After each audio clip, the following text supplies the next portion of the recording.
반갑습니다. 우리 주일 말씀 다 같이 나누시겠습니다. 우리 빌레몬서 한번 펼쳐보겠습니다. 우리 주일 말씀 나의 심장 오네시모를 받아주오라는 제목으로 여러분과 함께 말씀 나누시겠습니다.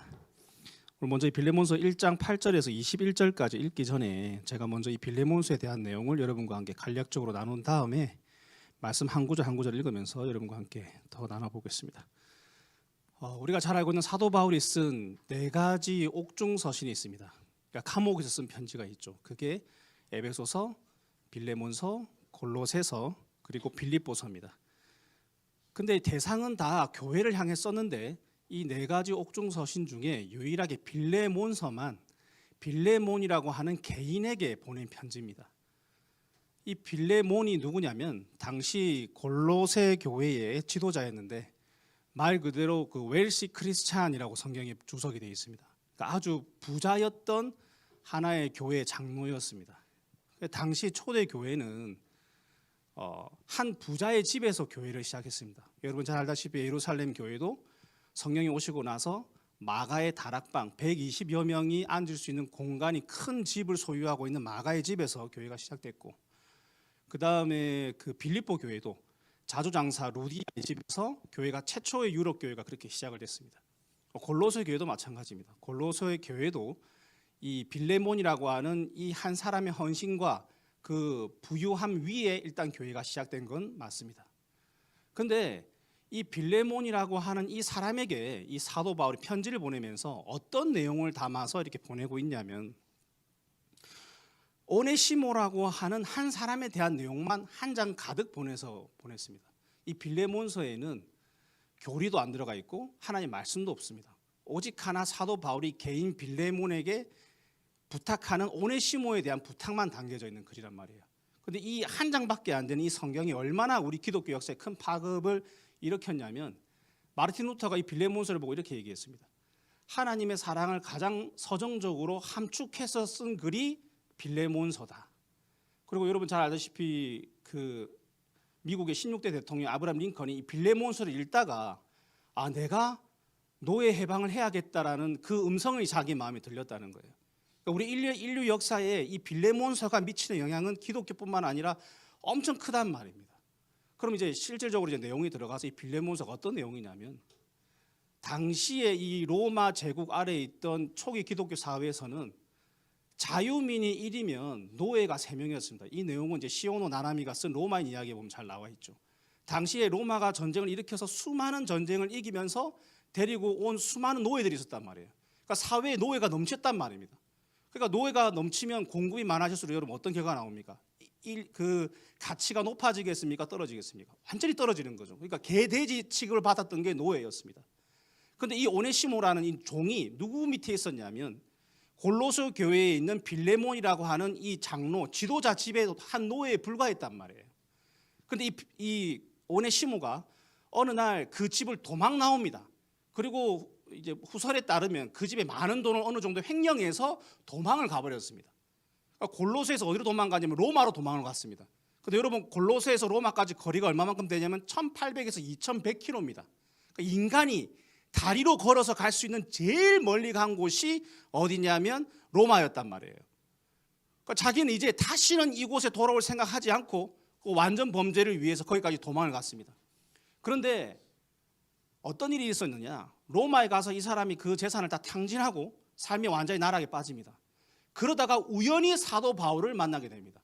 사도 바울은 그때 2차 가택연금으로 로마의 감시를 받고 있었는데, 우리가 옛날에 뭐 정치인들 보면 이제 뭐 연희동 뭐 또 동교동계 이렇게 해가지고 이제 뭐 김영삼 대통령이랑 이 김대중 대통령이 가택연금을 당하잖아요. 그러니까 외부에선 사람이 들어올 수 있는데 자기는 나가지 못하는 그런 상태였던 거예요.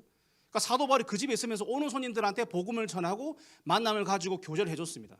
근데 우연히 이 오네시모라는 종이 그게 소개를 받고 사도 바울을 만났단 말이에요.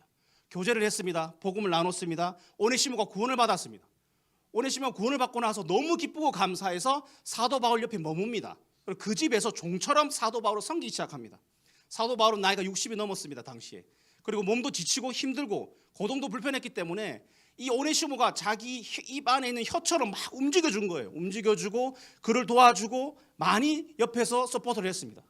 근데 어느 날 사도 바울이 너 이야기 좀 들어보자. 너 어디서 온 애니? 라고 물어보니까 깜짝 놀라는 거예요. 자기가 알고 있던 골로새 교회에 있는 빌레몬의 종이었다라는 것을 알게 되었고, 두 번째, 그 집에서 불법으로 도망을 나와서 피해를 끼치고 오다가 여기까지 오다가 결국 나를 만났다라는 것을 알게 됩니다. 그러니까 사도 바울이 여기서 한번 고민하기 시작합니다. 어떤 고민을 했을까요? 사도 바울은 초이스가 두 가지가 있단 말이에요. 첫 번째는 야, 지난 일이니까 그냥 잊자. 우리 하나님의 은혜로 이렇게 만났으니 네가 어떻게 거기 다시 돌아가겠니? 그러니까 여기 있자. 여기 머물러서 영원히 나의 종이 되어라. 그 선택할 수 있는 게 1번이고, 두 번째는 야, 법은 법이야. 너 그렇게 나오는 건 하나님 보시기에도 옳지 않아. 돌아가서 그 집에 가서 죄에 대해 삭슬 받아. 처벌을 받아. 그렇게 해도 된단 말이에요. 근데 여러분, 당시에 이 시대 상황상 노예가 만약 도망을 갔다가 돌아오게 되면 어떤 처벌을 받냐면 보통 세 가지입니다. 첫 번째는 보통은 껍질을 벗겨 죽입니다. 그리고 두 번째, 그 다음 많이 시행하는 게 뭐냐면 십자가에 못 박아 죽입니다. 사람들 앞에서. 그리고 아주 온건하고 순한 주인을 만났다면 어떻게 하냐면 그 사람을 개목걸이 같이 큰 걸 묶어서 거기에다가 몸에다가 문신을 새깁니다. 몇 월 며칠 이 노예가 주인 누구누구를 떠나서 도망을 갔으니 이 노예를 만나거든 죽은 주인 누구누구에게 돌려보내주시오 라는 걸 온몸에 문신을 새겨버린단 말이에요. 그러니까 만약에 법대로 하자면 이 오네시모가 사도 바울 품에서 2100km를 걸어가서 골로새에 있는 빌레몬을 만나면 법대로는 이 세 가지 중 하나를 당해야 된단 말이에요. 그런데 사도 바울이 어떠한 결정을 하느냐, 여기서 보내긴 보내되 그 교회 사역자로 여겨달라는 거예요. 그 교회 형제로 여겨달라는 거예요. 오네시모가 이제는 빌레몬 네가 알고 있던 그런 오네시모가 아니고 완전히 새롭게 바뀐 오네시모이므로 그를 나로 봐달라는 거예요. 제2의 사도 바울로 봐달라는 거예요. 그래서 이 오네시모를 나의 심장으로 여겨서 제발 받아줘서 너와 함께 골로새 교회를 섬기는 사역자로 여겨달라고 부탁해서 쓴 글이 빌레몬서입니다.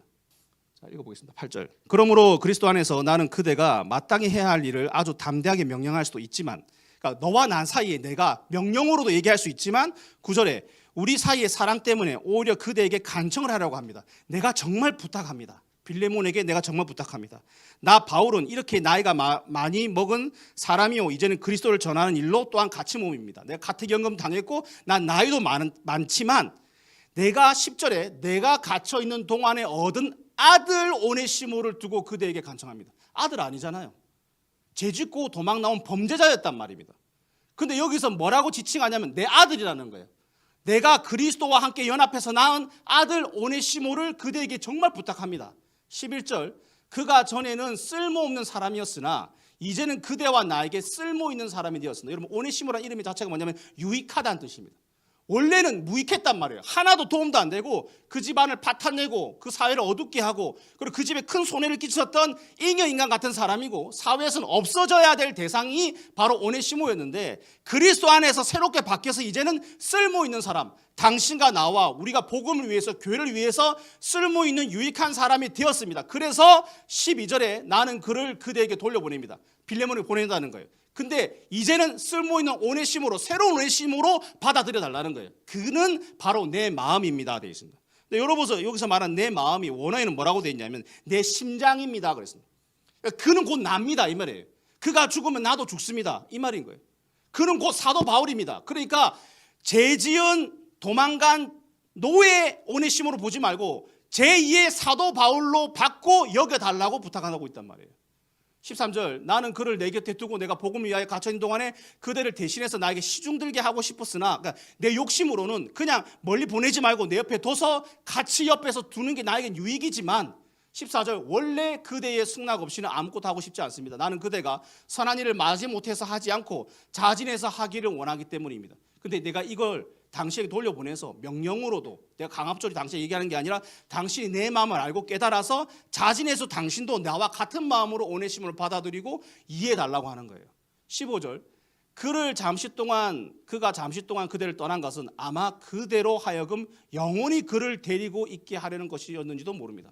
사도 바울이 생각한 거예요. 어떻게 이 젊은 친구가 범죄해서 노예였는데 내역이 2100km로 떨어진 로마까지 왔지?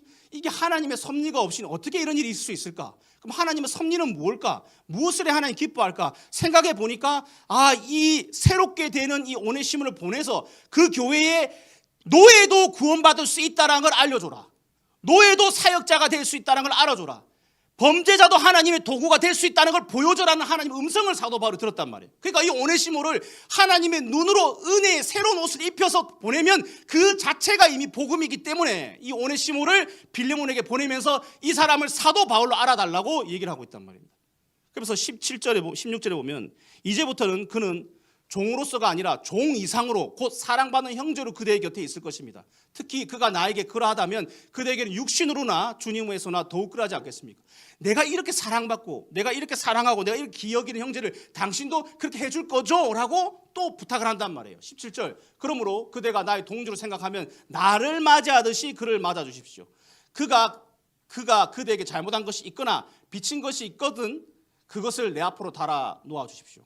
여러분 여기서 우리가 하나하나씩 한번 얘기를 해보겠습니다. 우리가 너무 이 이야기가 동화 같으니까 오네시모 입장에서 한번 생각해 보겠습니다. 제가 오네시모입니다. 근데 이 사도 바울이 제 정체를 알게 된 거예요. 그리고 돌아가라 그럽니다. 그러면 이 오네시모 입장에서는 뭐 하나님 빼고 정확하게 그 사회 기준으로 뭐만 기대할 수 있냐면 내가 혹시나 은혜를 입어서 내가 살 수만 있다면 죽지 않고 살 수만 있다면 내가 기대하는 최대치의 소망이 뭔지 아세요 여러분? 다시 노예로 돌아가는 겁니다. 없던 일 해줄게. 노예 다시 생활해. 이게 내가 바랄 수 있는 소망의 최대치란 말이에요. 근데 노예에서 노예가 아니라는 거예요. 이제 자유인이라는 거예요. 자유인. 여러분 당시에 자유인이 여러분 옛날에 우리 뭐 양반처럼 뭐 옛날 시대가 막 훌륭할 때 뭐 돈 주고 전다 팔고 뭐 족보 사고 하던 그런 때인 것처럼 로마도 당시에 여러분 성경에 보면 사도행전에 베스도라는 총독이 있습니다. 근데 사도 바울 보고 이렇게 얘기합니다. 나 원래 노예 출신인데 나 자유인 되려고 돈을 어마어마하게 썼다는 거예요. 돈을 어마어마하게 써서 그 고작 얻은 게 자유인이라는 거예요. 로마인도 못 됐다는 거예요. 근데 여러분 당시에 노예가 자유인이 되는 건 불가능합니다. 그잖아요. 근데 이 오네시모가 자유인 넘어서 그 교회 지도자로 여겨달라는 거예요. 그러니까 몇 단계를 건너뛴 겁니까? 원래 죽어야 될 죄인에서 노예가 되는 것도 감지덕지인데 노예에서 자유인 되는 건 말도 안 되는 건데 그 위에 그 교회를 이끄는 리더로서 이 사람을 받아주라는 건 지옥에서 천국으로 간 거랑 마찬가지란 말이에요. 여러분 근데 이 성경에 왜 성경학자들이 왜 빌레몬서 이 글을 여기 썼냐면 이 안에 복음이 완전히 꽉꽉 담겨있기 때문입니다. 여러분 하나님 보시기에 여러분이 그냥 어느 날 내가 예수를 선택해서 내가 믿어서 천국 간다라고 생각하지 마십시오. 아주 그건 우리가 교만한 깨달음입니다. 하나님 보시기에 저와 여러분은 원래 지옥에 가기로 작정된 장작 그 이상 그 이하도 아니었습니다. 여러분과 저는 예수를 그리스도를 만나지 않았다면 지옥불에 떨어져서 거기서 이를 가며 후회하는 슬피 우는 그런 존재 이상 이하도 아니었단 말이에요. 근데 그런 저희를 예수 그리스도께서 선택하셔서 예수를 깨닫게 하시고 만나게 하시고 거기서 건져내서 천국만 보내주신 게 아니라 이 땅에 살면서 예수를 배우고 느끼고 알아가며 천국의 맛을 보라고 살게 해준 이 삶이 오네시모가 아니고 우리가 누구냐는 거예요. 우리가 오네시모란 말입니다. 우리가 오네시모란 말이에요. 여러분 웨스트민스터 보면 신앙교리에 이런 내용이 있습니다. 성도가 자녀가 됨으로써 얻는 4가지 하나님의 혜택 축복, 4가지 축복이 있습니다. 첫 번째는 뭐냐면 자유, 죄에서 자유했다는 거예요. 여러분 웨스트민스터는 당시 영국에 100여 명이 넘는 석학들이 모여서 성경을 정말 오랫동안 고민하고 정리해서 쓴 글입니다. 그래서 이거는 그냥 툭 던지듯이 그냥 좋은 말 쓴 게 아닌 거예요. 좋은 생각에 나오는 그런 글이 아닌 거예요. 첫 번째 성도가 얻는 혜택, 축복은 첫 번째 자유, 제 자유를 얻었다는 거예요. 두 번째 명분, 내가 이 땅에 왜 태어났는지 그 이유와 살아야 될 목적을 알게 됐다는 거예요. 그래서 명분이 있다는 거예요. 난 살아야 될 명분이 있다는 거예요. 막 사는 게 아니라는 거예요. 세 번째 뭐냐면 담대함. 그러므로 나는 담대함을 가지고 산다는 거예요. 여러분 담대함이 뭡니까? 그러니까 속된 말로 죽어도 천국이다 여기까지 간다는 거예요. 내 이 땅에서 사업 망하고 쫄딱 망하고 아무리 비참하게 내가 나사로 좀 살아도 난 천국 가. 이 담대함이 우리 밑바닥에 있다는 거예요. 그 담대함으로 살라는 거예요. 그리고 마지막 성도에게 허락된 축복 4가지가 뭐냐면 마지막이 뭐냐면 징계입니다. 여러분 징계. 어울리지 않잖아요? 갑자기 있다고 왜 징계가 우리의 축복이지? 여러분 이 징계가 뭡니까 여러분? 제가 디테일하게 한번 얘기해 보겠습니다. 여러분 진짜 예수 믿고 나서 여러분은 사람들 앞에서 말을 하든 안 하든지 간에 여러분만 느끼는 하나님과의 교감이 있을 겁니다. 그게 뭐냐면 내가 갈수록 틀려지는 사람이 드러나는 겁니다. 여러분 언뜻 뭐가 보입니다. 판단됩니다. 생각됩니다. 이건 이런 거야. 혹은 또 저런 거야. 이렇게 돼야지. 이렇게 하는 게 맞지. 내 안에 옳고 그름 선악의 기준으로 막 말도 하고 마음의 생각도 하고 막 떠들어댑니다. 그런데 시간 지나가 보면 내가 판단했던 사람보다 내가 더 훨씬 못하다는 걸 알게 됩니다. 내가 저 사람보다 내가 원래 더 후진 인생이라는 걸 알게 됩니다. 저 사람이 나보다 훨씬 더 나은 인간이라는 걸 알게 됩니다. 내가 삿대질했던 모든 사람들이 결국 나보다 훨씬 더 괜찮은 사람이고 나보다 훨씬 더 비할 바 없는 좋은 사람을 알게 됩니다. 그러면서 갈수록 내 입이 작아지는 거예요. 이게 저는 징계라 생각합니다. 이게 어떻게 보면 겉으로 나타난 사건, 사고일 수도 있지만 성령이 계속 우리에게 조명해 주는 바, 너 그 입 다물라는 거예요. 그게 징계라는 거예요. 징계가 되면 우리 삶에 계속 나는 작아지고 그리스도의 음성만이 듣게 되는 그 세계를 우리 계속 끌고 가는데 이게 징계가 주는 축복이라는 거예요. 그래서 징계가 없다면 넌 사생하라는 거예요. 네 마음대로 풀어놓으면 그게 애비 없는 자식이지. 어떻게 애비가 있는데 자식에게 통제하고 또 꾸짖고 고치려고 애쓰지 않겠느냐. 그럼 고치려면 뭘 하겠냐는 거예요. 우리 삶에. 죽일 수는 없잖아요. 하나님 내가 나를 지었다고. 그러니까 나의 계속해서 간섭하시는 겁니다. 너 틀렸어. 너 틀렸어. 너 그렇게 생각하면 안 돼. 너는 좋은 형편에도 마음을 두지 말고 나쁜 형편에도 마음을 두지 마. 좋은 너도 없고 나쁜 너도 없어. 넌 그냥 오네시모일 뿐이야. 넌 딱 네 마음 중심을 여기 잡고 이 기준으로 살아가야 돼. 그러면서 우리의 마음을 계속해서 하나님 앞에 징계해 주심으로 낮아지는 축복을 해주신단 말이에요. 근데 이걸 세상에서 보면 뭐 인생을 그렇게 압박당하고 스트레스를 받는다는데 아닙니다. 받아본 사람은 압니다. 이게 축복이라는 걸. 그러니까 우리가 성도에게 4가지 축복이 있는 거예요. 첫 번째 자유, 두 번째 명분, 세 번째 담대함, 네 번째 징계. 이게 우리에게 있단 말이에요. 자, 그럼 오네시모는 이제 돌아가게 됩니다. 빌레몬에게 돌아가게 됩니다. 근데 여러분 놀라운 사실은 이 안에 담겨 있는 내용도 너무 은혜스러운 게 빌레몬에게 보낼 때 오네시모만 덜렁 안 보낸단 말이에요. 두기고라고 하는 자기의 종도 같이 딸려서 보냅니다. 두기고는 골로새서에 보면 나와 있죠. 두기고 함께 왔다고. 빌레몬에서 안 나와 있지만. 그러니까 두기고는 사도 바울이 발이 돼서 여기저기 교회를 다니면서 서신을 전달했던 당시의 심부름꾼이자 동역자요 사역자였습니다. 두기고가 오네시모 손을 잡고 가는 거예요. 그리고 한 손에는 빌레몬서라는 이 편지, 이 편지를 들고 가는 거예요. 여러분 왜 이 2가지가 필요하냐면 성경에는 증거가 있어도 증인이 있어도 2개 이상 있지 않으면 그거는 허용되지 않습니다. 안 받아들여 준단 말이에요. 두기고 없이 이 편지만 떨렁 가지고 가면 이렇게 얘기할 수 있잖아. 네가 쓴 거 아니야? 네가 쓴 거 아니야? 증거가 어디 있어? 증인이 있어야지. 이렇게 탈락이고 두기고 혼자만 갔을 때 두기고 아무리 주장해도 당신이 사도 바울이 했던 말인지 아닌지 그걸 어떻게 아냐는 거예요. 증거를 내보라고 하면 증거가 없잖아요. 그러니까 증인과 증거로서 두기고와 이 빌레몬서라고 하는 편지가 같이 동봉돼서 같이 따라간단 말이에요. 여러분이 하나님의 사람이고 의로운 하나님의 백성이 되었다는 걸 누가 증거해주고 있습니까? 이 성경인 이 빌레몬서로 포함되고 있는 이 성경이 하나님의 편지로 여러분을 증거하고 있고 성령이 여러분에게 증인이 되어서 지금 얘기하고 있단 말이에요. 그래서 우리는 오네시모가 된 것이 두기고와 빌레몬서라고 하는 편지가 2개가 있어서 우리가 증명받듯이 내가 하나님 앞에 새롭게 되고 거룩이 되었다는 건 증거되는 이 성경과 나에게 증인으로 대변되고 있는 예수 그리스도의 성령이 나에게 있기 때문에 내가 하나님 앞에 새로워졌다. 나는 오네시모가 되었다라고 말할 수 있단 말입니다. 그러니까 여러분 어떻습니까? 여러분 진짜 여러분 오네시모가 된 거를 믿으십니까? 나 여기 오네시모구나. 내가 이렇게 귀하게 됐구나. 여러분 오네시모가 만약 인류 역사상 없었다면 오네시모가 빌레몬서를 들고 이 골로새 교회에 가서 사역자로 있지 않았다면 사도 바울이 쓴 서신서 중에 상당 부분은 분실되거나 훼손됐습니다. 이때 당시 적었던 글들을 이 오네시모가 정리함으로써 상당 부분의 서신서가 남아있단 말이에요. 여러분 만약 이 하나님의 조합을 여러분 다 느끼십니까? 하나님이 이 톱니바퀴처럼 하나도 버릴 것 없는 하나님의 역사를 여러분 느끼십니까? 그렇게 해서 오늘날 복음이 우리에게까지 왔고 이 한 장에 불과한 빌레몬서의 내용이 지금 우리에게 얘기하고 있단 말이에요. 너는 오네시모라고. 너는 원래 무익하였으나 이제 유익한 사람이 되었다라고 얘기하고 있습니다. 성경에 보면 거라사 지역에 귀신 들린 자 한 명이 나옵니다. 이 사람은 소리를 지르고 미친 광인처럼 무덤 사이를 자면서 아무리 이 사람을 통제하려고 통제할 수가 없었습니다. 예수님이 강을 건너서 그 거라사에 거하는 귀신 들린 자 한 명을 고쳤습니다. 그 사람이 빠져나가자 레기온이라고 하는 2,000마리가 넘는 귀신 떼들이 돼지 떼들이 들어가서 몰살해버렸습니다. 그러니까 사람들 너무 두려워서 예수를 보고 나가달라고 합니다. 제발 이 땅에 떠나달라고. 왜냐하면 경제 손실이 또 있을 것 같으니까.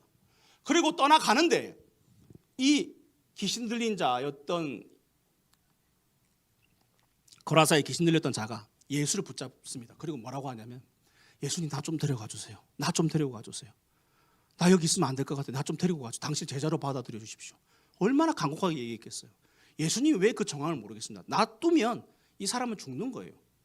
린치 당해 죽습니다. 얼마나 많은 피해를 끼쳤습니까? 여러분, 돼지를 키운다는 건 돼지가 예민합니다. 그래서 소리를 지르거나 막 민감하게 두면 돼지가 새끼를 못 낳습니다. 근데 이 사람이 괴성을 질렀다는 건 음으로 양으로 그 지역 사회에 엄청난 피해를 끼친 거예요. 근데 이제 온전해졌습니다. 너무 무서워 손도 못 대다가 이제 온전해졌으면 어떻게 됩니까? 아, 저놈 이제 우리가 받은 거를 좀 갚아줘야지. 그런 생각 들지 않겠어요? 그러니까 이 사람 너무 두렵단 말이에요. 그러니까 나 좀 데리고 가달라는 거예요. 근데 예수님 뭐라냐면 너 여기 남으라는 거예요. 나의 증인이 되어라는 겁니다. 제가 볼 때는 이 거라사의 귀신 들린 자가 최초의 파송받은 사역자입니다. 거기 남습니다. 거기서 성경에 뭐라고 하냐면 그가 여러 마을을 돌며 데가볼리라고 하는 10개의 마을을 돌면서 복음을 전했다라고 되어 있습니다. 자기가 그럼 복음을 전했다는 건 뭘까요? 이 사람이 성경 구약 신약을 다 알았을까요? 아니, 나 원래 귀신 들린 자였는데 예수를 만나서 이렇게 바뀌었다. 이게 복음이란 말이에요. 나 원래 오네시모처럼 나 원래 껍질 벗겨져서 죽어야 될 그 이상 그 이하도 아닌 존재였는데 이제 내가 사역자가 되었다라는 이 놀라운 변화의 과정이 곧 복음이란 말이에요. 그러니까 내가 귀신 들린 자에서 이제는 예수를 증거하는 자가 되었던 이 거라사의 귀신 들린 자가 남아서 복음을 증거하게 되는 것처럼 이 오네시모가 이제는 골로새 교회에 가서 복음을 증거하고 섬기는 하나님의 사역자가 된 건 이루 말로 형용할 수 없는 당시의 모든 법을 넘어선 하나님의 은혜 위에 은혜란 말이에요. 근데 그 은혜가 지금 오늘날 2000년이 지나서 누구에게 왔다는 겁니까? 저와 여러분에게 왔다는 겁니다. 그러니까 여러분은 오네시모라는 거예요. 그리고 남들 옆에 여러분 옆에 있는 그분도 오네시모라는 거예요. 그러니까 어떠한 모습으로 나타나든지 간에 여러분 귀하게 여기셔야 됩니다. 교회 형제자매들 다 귀합니다. 어린아이부터 다 귀합니다. 왜? 하나님이 보내준 오네시모란 말이에요. 저 사람 인생에 내가 한 일이 있기 때문에 오늘 오네시모로 내 옆에 우리 옆에 있단 말입니다. 그래서 우리는 교회가 형제자매를 사랑해라는 건 인류애적인 차원에서 사랑해라는 게 아니라 이 사람이 어떻게 구원받았는지 오네시모의 가정을 겪은 사람이 안다면 감히 그 사람을 향해서 이러쿵저러쿵 우리가 어떻게 얘기하겠냐는 거예요. 그냥 그렇게 얘기하지 말라는 거예요. 그래서 사도 바울이 얘기합니다. 이 사람이 혹 내가 모르는 당신에게 피해를 엄청나게 더 많이 입혔거든 19절에 내가 그걸 갚아주겠답니다. 사도 바울이 왜 갚아줍니까? 여러분? 뭘 잘못했는지 사도 바울이 왜 갚아줍니까? 근데 갚아주겠다는 거예요. 내 돈 없지만 내가 다 끌고서 오네시모가 당신에게 끼친 피해가 다 갚아주겠다는 거예요. 여러분, 이게 뭡니까? 선한 사마리아인이 거반 죽은 자를 데리고 와서 주막에 맡기면서 뭐라고 합니까? 이 사람이 혹시 부비가 더 들거든 내가 주겠다는 거예요. 내가 주겠다는 거예요. 왜냐하면 그게 하나님의 사랑이라는 거예요. 사도 바울이 자기도 그렇게 은혜를 입었으니 나도 남을 은혜로 여기겠다는 거예요. 여러분, 저는 한 번씩 제가 저에게 호되게 혼냅니다. 너는 하나님께 그렇게 은혜를 입혀달라고 하면서 너는 그렇게 하나님의 은혜로 살고 싶다고 하면서 너는 남한테는 늘 법으로 대하더라. 너는 하나님 보고 나를 은혜로 대해달라고 하면서 너는 남을 늘 법으로 대하더라. 하나님 나 못난 거 부족한 거 덮어주세요라고 말하면서 남한테는 아이고 쯔쯔쯔 하면서 넌 쉽게 판단하더라. 이 야비하고 더러운 놈아, 네가 은혜를 알면 어찌 그래 살 수 있겠느냐. 그러니까 우리는 살면서 내가 오네시모인 걸 깨닫는 게 신앙생활입니다. 그냥 이론적으로 그렇지 나 천국 가지 예수의 은혜로 가지 그게 아니라 여러분 껍질 벗겨 죽어야 될 죄인 이상 이하도 아닌 오네시모가 골로새 교회의 사역자가 되었다는 이 변화가 우리가 만난 변화와 동일한 변화라고 성경은 지금 얘기하고 있단 말이에요. 여러분 복음을 섬기게 된 게 어느 날 내가 교회 만나서 어떻게 하다 보면 여기 온 게 아니라 하나님이 여러분을 쓸모가 있어 데리고 왔단 말이에요. 이 말은 여러분에게 무슨 목적을 두고 여기에 뭔가 내가 종처럼 부려먹어야겠다는 게 아니라 여러분이 하나님의 영광을 맡아서 담당할 수 있는 이미 달란트를 이미 줬고 그것을 위해서 내가 쓸모 있는 자로 내가 너에게 계속 증명해 주겠다는 거예요. 여러분 그래서 하나님 우리가 받은 달란트 그게 크든 적든 그냥 그렇게 쓰면 됩니다. 잘하든 못하든 그냥 그걸 쓰면 됩니다. 그리고 하나님 앞에 가면 된다는 거죠. 우리 에베소서 하나만 보고 마치겠습니다. 에베소서 2장 네.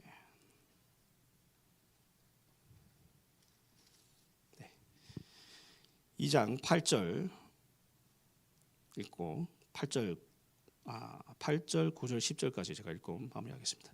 여러분은 믿음을 통하여 은혜로 구원을 얻었습니다. 이것은 여러분에게서 난 것이 아니요 하나님의 선물입니다. 행위에서 난 것이 아닙니다. 그러므로 아무도 자랑할 수 없습니다.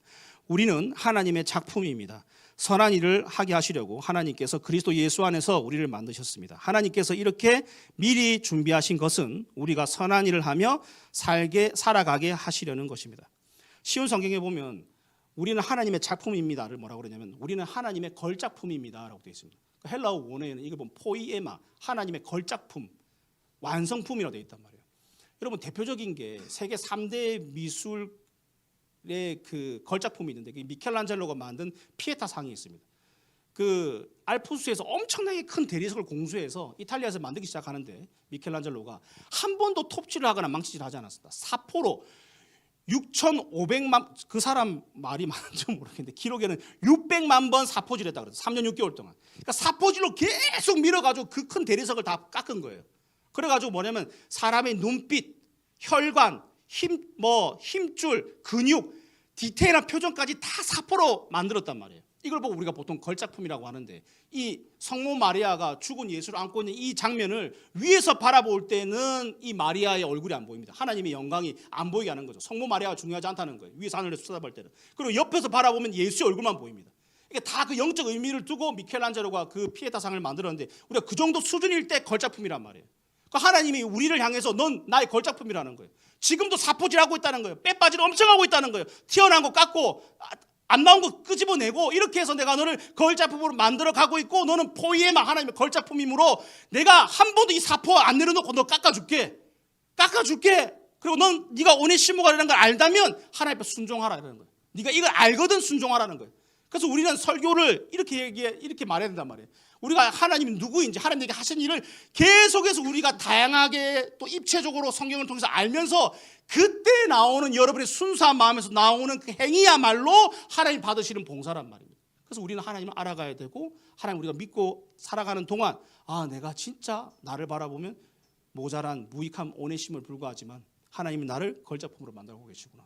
내가 하나님의 그런 오네시모가 되어가고 있구나. 그래서 여러분, 나의 심장 오네시모를 받아줘라고 하는 이 제목처럼 하나님 오늘 여러분과 저를 하나님의 심장으로 여깁니다. 그리고 너는 나에게 유익한 오네시모라고 지금도 말씀하고 계십니다. 마치고 기도하시겠습니다.